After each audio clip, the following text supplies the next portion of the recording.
What is up, YouTube? And greetings to my fellow SABATON family, the Panzer Battalion. It's been a long time since I've been with you guys. And it's kind of unfortunate because I know a lot of you are here for this reason. And if there's any band on my channel that I kind of consider my flagship band, no pun intended for the video today, it would be SABATON. History, power metal, ticks all the boxes, right? But I do want to give a disclaimer in the very beginning here. I tend to get in trouble on a lot of these videos, especially when I foolishly attempt to break things down. But I just want to remind everybody, I don't know everything about everything. I don't know a little bit about a little bit at this point. Again, I got a degree in medieval history. There you go. I took some advanced classes and things like that. And unfortunately, the Eastern history was sorely a big gaping hole in my studies. In fact, we kind of were able to take two different routes in the college that I was at. You could kind of go the Western route or the Eastern route, kind of, at least when you're in your introductory courses, right? And then, of course, you specialize from there. We did have an Eastern, basically, professor who taught a lot of those classes, but I went with the Western. So, unfortunately, some gaps.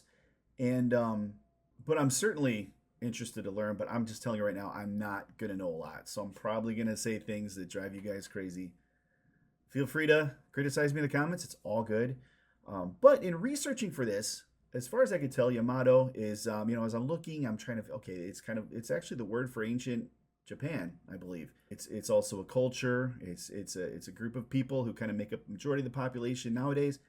But I believe in looking through just kind of Sabaton's meaning for the song, this is the warship, the Yamato, which immediately made me think of the Bismarck, right? So I think I've confirmed that is what this song is about. But I wanted to share some things that I found when I was researching, which is really neat, and that is comparing the Yamato to the Bismarck. And I mean, what do you know? This was built in secret, right? Kind of like the Bismarck was, right? And just a lot of similar things. It kind of represented a last stand in a lot of ways, right? But very interesting. The Yamato against the Bismarck, who would win? And pretty much this is all saying that the Yamato would decisively beat the German Bismarck due to its overwhelming advantages in size, firepower, and armor. The Bismarck does edge up a little bit when it comes to speed and maneuverability, but just to put it in perspective, Yamato, the shells from its guns were 3,200 pounds, which was double that of the Bismarck, which had 1,700-pound shells shot from the 15-inch guns. When it comes to armor, we're looking at 12.6 inches in the Bismarck versus 16 inches on the Yamato. So it's basically saying that there's even parts of the Yamato that the Bismarck couldn't even really put a major dent in, right? In comparison, at least. Again, speed and maneuverability. Bismarck could reach speeds around 30 knots compared to Yamato's 27 knots. I mean, honestly, like, when you're that overpowered, But even though the Yamato was bigger, it did have a special design that offered excellent maneuverability and actually better anti-torpedo defense system. So that's kind of cool. So anyways, I thought that was kind of interesting. Hopefully I edited in some cool pictures and things there. But yeah, very neat. So that's really all I know. I'm interested to learn a lot, and see what the boys have to bring here. So let's check it out. Okay, well, here we go. Again, totally blind. I even looked at the SABATON History channel. Didn't see anything specifically talking about this ship or even the exact battle it was in. I'm not sure. But I'm gonna do my best to keep my mouth shut and not dig any holes. But you know me, I'm gonna say something,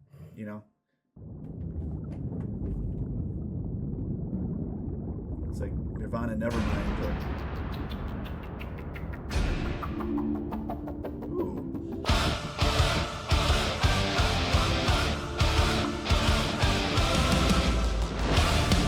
Ooh, I like it. Wow.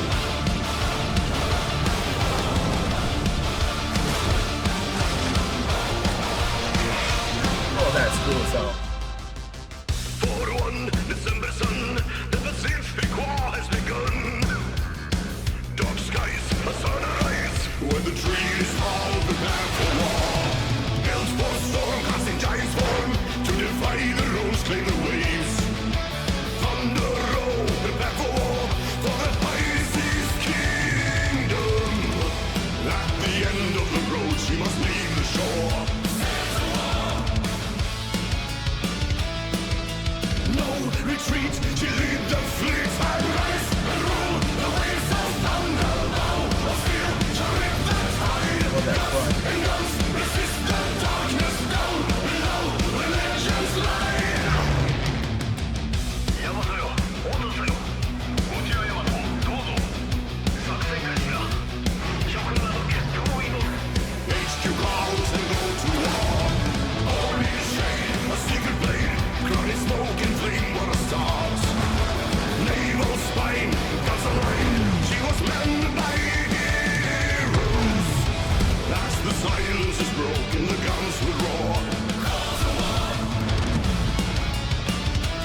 So it ended where it started, right? Oh man, yeah, I did see this was on the Legends album, which usually just a culmination of just different their characters, their events, or ships. That is so cool.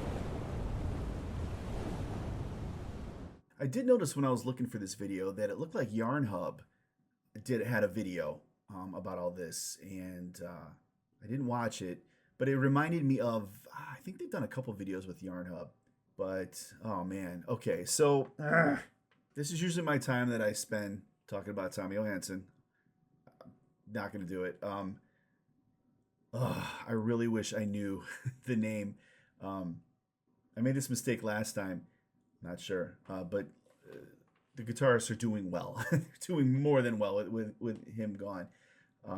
Those dueling solos were incredible, and oh my gosh, I don't know if you've been able to really hear and appreciate that chuggy bass in some spots. Just it sounds different compared to what I'm used to with Sabaton. Just really cool, and I think I've said this in some past videos, and this is in no way knocking Sabaton at all, but I don't know if anybody realizes how hard it is to write just so many songs with kind of similar subject matter. So what happens is you're kind of stuck with the same keys, you're kind of stuck with the same tempos, and you when you're doing epic battles, there's a list of things that probably have to be in place for it to work, right? So that makes it to where you can't really make your songs very different from each other. And in the past, I've heard a song and I'd be like, oh yeah, that's basically they've taken this song and maybe reworked a couple little things here, maybe a different bridge, but it's basically the same song. A lot of similarities between a lot of their music. Because again, you got to be epic. You got to have the same kind of types of keys, the same types of changes and things like that. But this song in particular, I can't think of any other Sabaton song that has this degree of just I don't know what the word is, but just a range as far as like different styles that are happening and kind of like working together. I love the starts and stops, the drops, and again, just some different sounds from some of the instruments that I'm used to with this band. So kept it very fresh, nonstop energy, really cool. Unfortunately, I couldn't understand any of the words. I was just more interested in the sound and kind of what was happening in front of me. Was very cool. But this is where I get in trouble, right? I probably shouldn't say anything without reading the lyrics. But another thing I think is kind of neat is like with Sabaton, you don't see a whole lot of finger pointing, right? Like a lot of like, this group is evil, that group's evil, this one's good and not. This one's noble. They tend to kind of tell a story from every viewpoint, right? Like every army, regardless of what side you were on and all that, they had like those soldiers you saw on the ship, they had their own reasons for fighting and their own, code of what's right and wrong and their own honor system and all these other things. And, it seems like they're always kind of like considering that every time they write a song, not saying that they're glorifying like the Nazis or glorifying. So this is where I get in trouble. I'm not saying that they're glorifying, but they seem very impartial in ways that true historians are and should be. Like in the very beginning of my schooling, when I went the history track, was just really learning how to weed all of that out, how to weed out like all of that bias and let other people decide what's right and wrong. But the responsible thing to do is to truly tell the story and consider the viewpoints. And again, that's how we prevent horrible things from happening again, right? Is truly understanding the context behind things. So always a great job with that. And I know sometimes that lands them in trouble because people think that they're glorifying or they're just simply telling a story. You know what I mean? There are loved ones. There are, people who kind of deserve that in some ways. You know what I mean? Loved ones of people long before them who were involved in these things. So there's my soapbox. I promise I don't do it for rage comments. That seems to be the thing now, right? Let's get as much rage going and as much controversy as we can. I'm not doing it for that. Trust me. I just want to outline just what a great job these guys do. And people think of them as a history band, and they truly are, but in a lot of ways beyond what you might think on the surface.